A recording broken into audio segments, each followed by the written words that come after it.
सुप्रभात। आज हम पाठ पढ़ेंगे पापा खो गए, जिसे लिखा है श्री विजय तेंदुलकर जी ने। पाठ का सार कुछ इस प्रकार है। मराठी के सुप्रसिद्ध कथाकार विजय तेंदुलकर की इस लघु नाटिका में सजीव और निर्जीव पात्रों के माध्यम से एक उद्देश्यपूर्ण व रोचक कथानक प्रस्तुत किया गया है।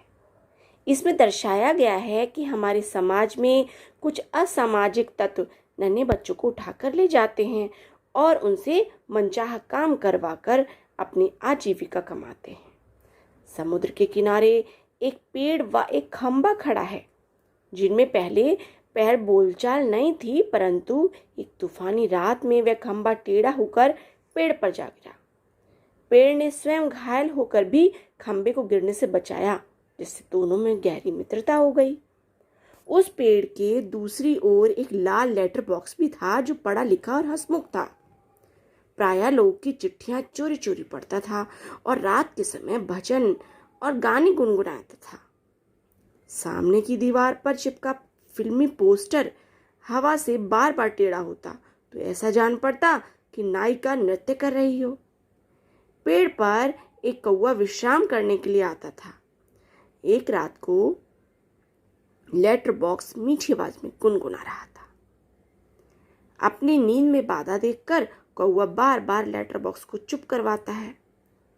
एक रात सन्नाटे के समय एक दुष्ट व्यक्ति एक बालिका को अपने कंधे पर लादकर पेड़ के नीचे लाता है। वह व्यक्ति बच्चे उठाने वाला था, जो नन्ही बच्ची को घर से बेहोशी की दवा पिलाकर चुरा लाया था। बच्ची अभी भी गहरी नींद में सो रही थी। वह उसे पेड़ के नीचे लिटाकर भोजन की तलाश में चला जाता है। जाने से पूर्व बच्ची पर अपना कोट डाल जाता है। पेड़, खंबा, लेटर बॉक्स व कौवा इस दृश्य से चिंतित हो जाते हैं और उस बच्ची को बचाकर उसके माता पिता को सौंपने की सोचने लगते हैं। इस हेतु विचार विमर्श करते हैं। लड़की सुंदर भोली थी। चारों को उस पर प्यार आता है। उन चारों की बातचीत सुनकर बालिका की नींद खुल जाती है। वह अदृश्य में ही आवाजें सुनकर हैरान होती है। उसे सपना समझती है, परंतु लेटर बॉक्स के कहने से उसे विश्वास होता है कि वे बेजान होते हुए भी बोल सकते हैं और चल फिर सकते हैं। जब वे उसके घर का पता पूछते हैं तो स्पष्ट उत्तर नहीं दे पाती।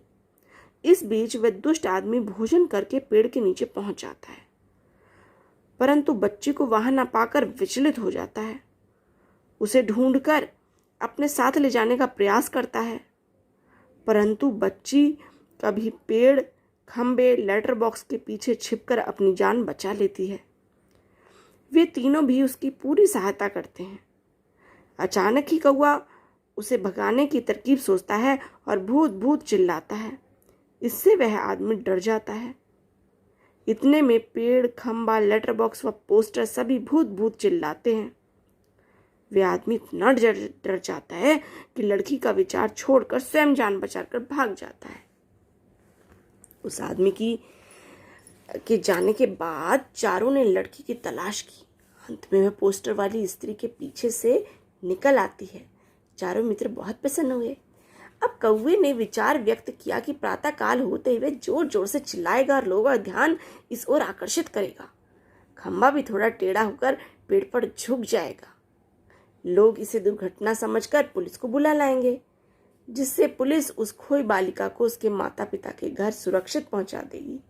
सबने इस विचार का अनुमोदन किया और उस पर अमल करने के लिए सुबह की प्रतीक्षा करने लगे। इस बीच लड़की थककर पुनः सो गई। लेटर बॉक्स का यह कहना कि हमारे इतना सब कुछ करने पर भी यदि कोई भी नहीं आया तो क्या करेंगे? तब कौवे ने लेटर बॉक्स से कहा कि लाल ताऊ, तुम तो पढ़े लिखे हो, तुम्हें ही कुछ करना होगा। सुबह होते ही दृश्य बदल जाता है।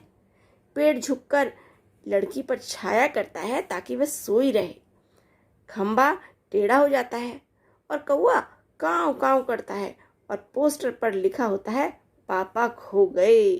लेटर बॉक्स लोगों से कह रहा होता है कि यदि किसी को इस प्यारी बच्ची के पापा मिल जाएं तो उसे यहाँ ले आएं।